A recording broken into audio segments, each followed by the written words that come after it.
without any further ado, Steve, it's all yours. Well, thank you, Gary. I appreciate the kind introduction. And you know, tonight's topic is about the landmark study. I've given this webinar before, but I think we have to repeat this every now and then just so the new people coming on board can understand how unique the products that we have and the evidence that we have that nobody else has that our products work.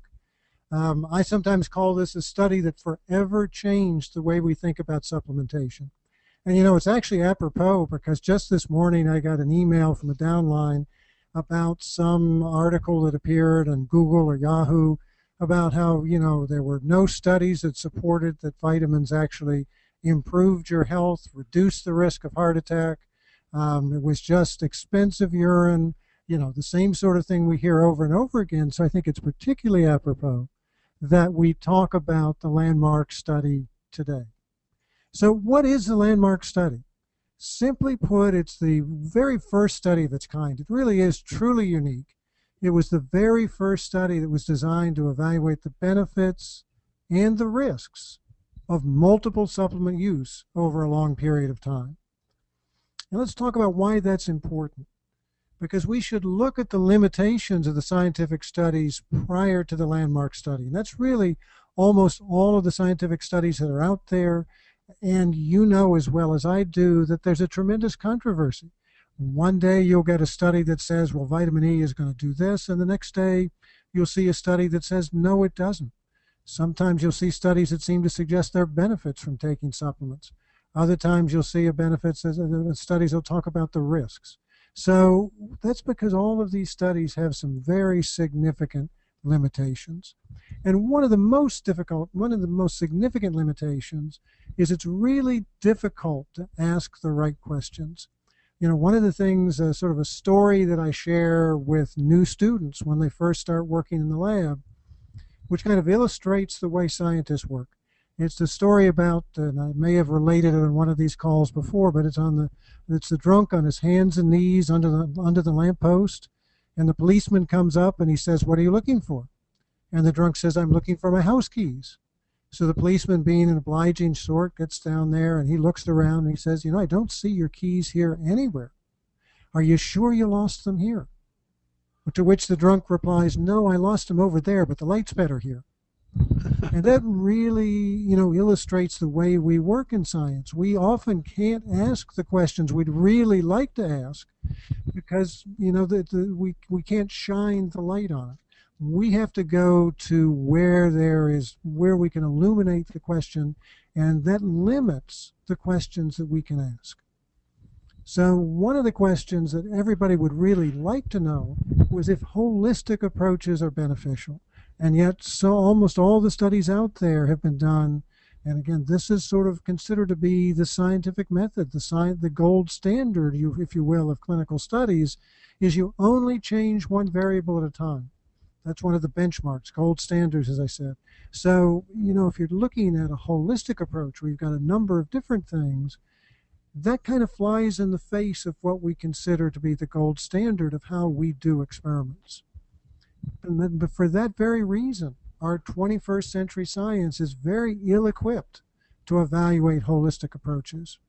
So if we look at that, for example, so you can ask, why have so many studies not been able to show clear benefits of individual supplements? And we think about that, vitamins are not drugs. You know, you have a drug that's created to treat a specific disease, and usually it's affecting a specific enzyme that's related to that specific disease. Well, that's that's what we might think of as a magic bullet. Although we realize that drugs are not magic bullets as much as we would like, because they all have side effects. They affect other processes in the body besides the disease they're trying to treat. But even so, vitamins are never going to be magic bullets. Let's take colon cancer for an example. I heard a wonderful talk about 10 or 15 years ago now. One of the world's experts in colon cancer was presenting his research at the American Association for Cancer Research meetings, which I attended on a yearly basis. And one of the things he said was, my studies show unequivocally that if you have a if you have a lifestyle that includes a high fiber diet, a low fat diet, one that provides adequate calcium and adequate B vitamins, and the people who had adequate calcium and B vitamins were often supplementing, and includes exercise and weight control, that's going to dramatically reduce the risk of colon cancer. But I can't show that any single one of them is effective by itself. Now you think about what should the take-home message be, and you've seen some of these take-home messages. You've probably seen headlines that say, you know, there's really no evidence that a high-fiber diet can reduce the risk of colon cancer. And you see other headlines that say, don't worry about the fat content of your diet. That can't really be proven to decrease the risk of cancer. Or don't worry about getting adequate calcium or adequate B vitamins. There really isn't any convincing evidence. So if you take those things apart, and, you know, look at them one at a time, there's absolutely, you know, you can't prove that they play a role, that they actually are beneficial. But is that the take-home message we should be? Just ignore all of that stuff? Don't pay attention to any of it? When we know that a holistic approach, which includes all of those things, can give you a dramatic decrease in the risk of colon cancer. To me, that's what the take-home message should be. And that's why, you know, all these studies where they're just looking at individual supplements and not looking at a holistic approach, those are severe limitations. They're not really telling us what we'd like to be studying. So the question is, why doesn't somebody do a study to determine whether a holistic approach to supplementation is beneficial? Well, the answer is somebody has.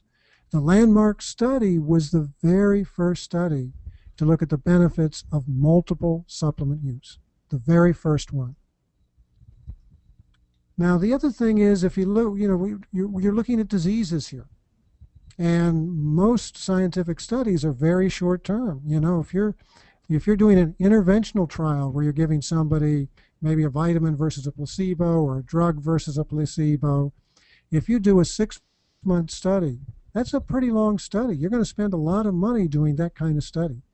You know, if it goes on to a year or 2 years or 3 years, those are considered extremely long-term studies. There are very few of those that are done, but diseases take 10 to 30 years to develop.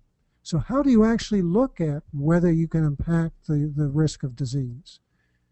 So for years, the question has been, why didn't somebody do a study to determine whether long-term use of supplements is beneficial? And again, the answer is, of course, somebody has. And the landmark study was the very first study to look at the benefits of long-term supplement use.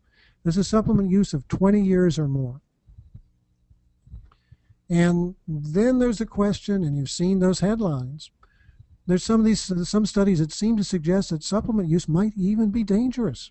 I've seen headlines recently talking about killer vitamins. So some people get scared. Well, again, those studies are generally done with individual high purity supplements and usually at fairly high doses. And when you do that, those supplements actually interfere with the absorption of other closely related nutrients that have health benefits of their own. So yes, if you do that kind of study, sometimes you can end up worse than if you hadn't intervened at all. So yes, under the wrong conditions, supplement use might not be good. So the question has been for years, why doesn't somebody do a study to determine whether long-term multi-supplement use, not individual high-dose supplements, but a multi-supplement, a holistic approach, can that be harmful? And again, the answer is now that somebody has, because the landmark study was the very first study to address that question, that safety of long-term multiple supplement use. So that just gives you sort of a background about sort of what makes the landmark study so different from a lot of the other clinical studies, the ones that make the headlines in the newspapers or on Google or Yahoo or wherever people get their information nowadays. But let's talk about the landmark study itself. And first we need to talk about who ran the landmark study. Dr. Gladys Block ran it at UC Berkeley. And, that means a lot more to me than it does to you, because I've been in the field of nutrition for over 40 years. I know that she is one of the most respected scientists in the field of nutrition. She's really one of the top scientists in what we call nutritional assessment.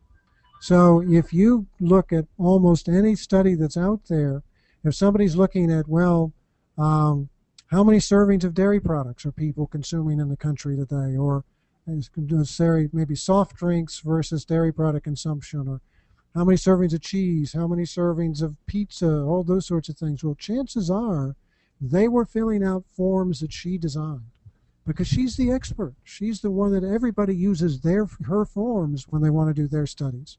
She has hundreds of publications. She's designed and validated these nutrition assessment forms that everybody else uses. So, like I say, she's the best of the best. And she approached Shackley. It wasn't the other way around. She approached Shackley to do a study to design, because this is something that she had wanted to look at for a long period of time. So she said she approached Shackley, and this was to be able to do this long-term holistic approach to supplementation to see whether it's safe and effective.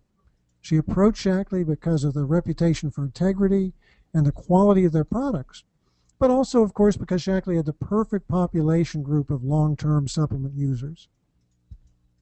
Now, I want to emphasize that this was a completely independent study. Dr. Block designed the study, she designed the questionnaire, she analyzed the data, she interpreted the data and wrote the paper. It was published in the Nutrition Journal in 2007.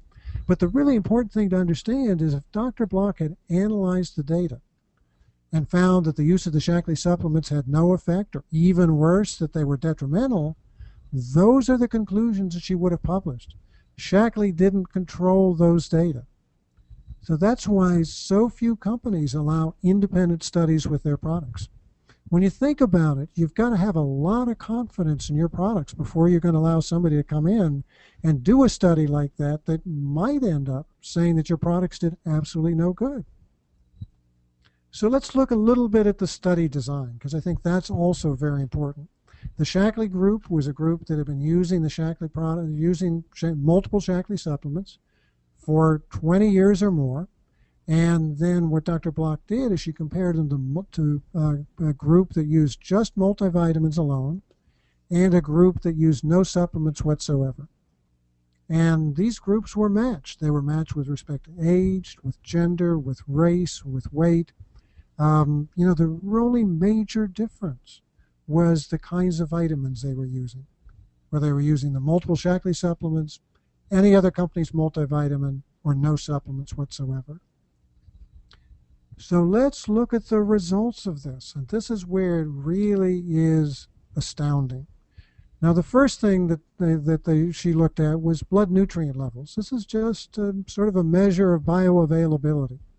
And what she found is she looked at folic acid, vitamins A, C, E, alpha-carotene, and beta-carotene were the ones that she analyzed. What she found was the blood levels of all of those were greater than either the multivitamin group or the no supplement user group. So what this shows is that clearly the nutrients are being utilized. This is an independent verification that the nutrients in the Shackley supplements are bioavailable. And, you probably guessed that. You've seen that in some of the articles that have been published, and you've read it in the newspaper. The nutrients in many of the multivitamins don't appear to be as bioavailable as the nutrients in the Shackley supplements. Next, she looked at biomarkers of disease risk. These are the blood markers and things like that that indicate the risk of disease. So homocysteine. Homocysteine is an amino acid byproduct that is thought to be associated with increased risk of heart disease, also thought to be associated with increased risk of Alzheimer's. So you want that to be as low as possible. And that was lower in the Shackley group than either the multivitamin or the no supplement user group. CRP, or C-reactive protein, is a measure of inflammation. And you may have heard that inflammation is not a good thing. Inflammation is associated with an increased risk of a lot of different diseases, heart disease, cancer, diabetes, just to name a few. And so you want the C-reactive protein to be as low as possible. And once again, it was significantly lower in the Shackley group than either the multivitamin or no supplement user group. And then there are the triglycerides. Triglyceride is just a fancy scientific word for fat floating around in the bloodstream, which you might guess is not a good thing. And the triglycerides in the Shaklee group were also lower than in the other two groups. And finally, if you look at the ratio of bad cholesterol to good cholesterol, obviously that's something you want to be as low as possible. And that was lower in the Shaklee group. On the other hand, HDL, that's a good cholesterol, you want to be higher. And that was higher in the Shaklee group than in either of the other two groups. Now here's the really interesting thing. The average age of these groups was 65. And there wasn't a single individual in the Shaklee group that had elevated triglycerides or C-reactive protein. Not one. And, you know, when you look at groups of that size and that age, that's almost unheard of in the U.S. population. But it really gets remarkable when you start to look at disease incidence. So there was a 2 to 3-fold lower incidence of coronary heart disease, heart attacks, angina, congestive heart failure, stroke, and emphysema in the multi-supplement group. So somebody says, well, supplementation is just a waste of money. It's not going to reduce the risk of heart disease. Well, that may be true if you're just taking other companies' multivitamins, but it's not true if you're using the holistic supplementation, using multiple supplements from the Shaklee group, which, by the way, those multi-supplements that the Shaklee group were using have now all been incorporated in the Vitalizer. So that 2 to 3-fold lower incidence of coronary heart disease, heart attack, angina, congestive heart failure, stroke, and emphysema, people who are using the Shaklee supplements for 20 years or more had remarkably better health. You know, and then the other thing is there was a 4-fold lower incidence of diabetes in the Shaklee group, and that difference was highly significant. Think about that for a minute. There was no difference in age, in gender, in ethnicity, or in weight. So it wasn't that this group was younger or skinnier than the other two groups. They'd just been using the Shaklee supplements for 20 years or more, and they had 4-fold lower incidence in diabetes. So this is really health outcomes. And this is something that's absolutely unique to this study. And it's absolutely unique in that no other company has this kind of evidence that their products will dramatically improve people's health. Then there's well-being. And you might say, well, that's kind of a wishy-washy thing. But again, Gladys Block is the expert in the field, and she's developed questionnaires that are really pretty darn good on allowing people to rate their well-being.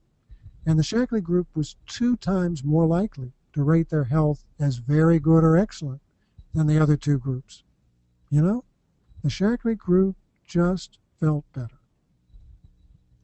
Finally, medication use. This is kind of interesting because, you know, again, the average age of these groups was around 65. And if you just look at what the U.S. Pharmacopoeia says, for Americans in the age range of 60 to 65, the average medication use is 6 to 10 medications. For Americans that are over age 65, the average medication use is 10 to 15.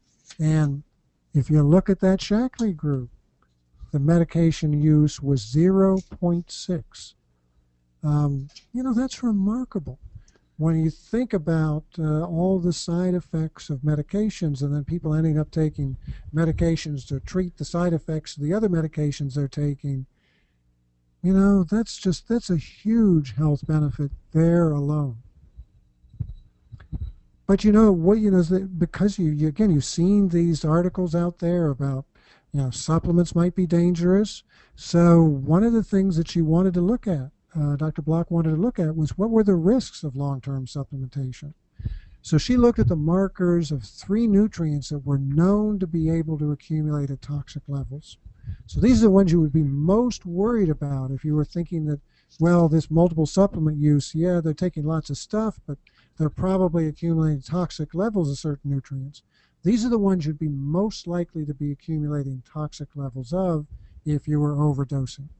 So she looked at ferritin, which is a marker of too much iron, retinol, which is a marker of the vitamin A levels, and 25-hydroxyvitamin D, which is a marker of vitamin D levels. None of those were present at toxic levels in anyone in the Shackley group. So and that's just because, Shackley designs their supplements with safety in mind. They keep in mind that even though they may say take one pill, some people may take 2 or 3 or 4 or 5, and so they design them with a margin of safety in mind. So what does the landmark study really mean for you and for me? Well, as Dr. Gladys Block said, and scientists are we're a fairly restrained bunch, so we tend to be cautious in how we interpret studies. But she said the study results were very impressive and support the potential benefits of long-term use of dietary supplements. Now you might ask, does this apply to supplements made by other companies? And it's kind of interesting. There are other supplement companies out there that are saying they have proof that you're going to be healthier if you use their supplements. And if you actually look at the study they quote, it's this study. It's not a study that's been done with their supplements.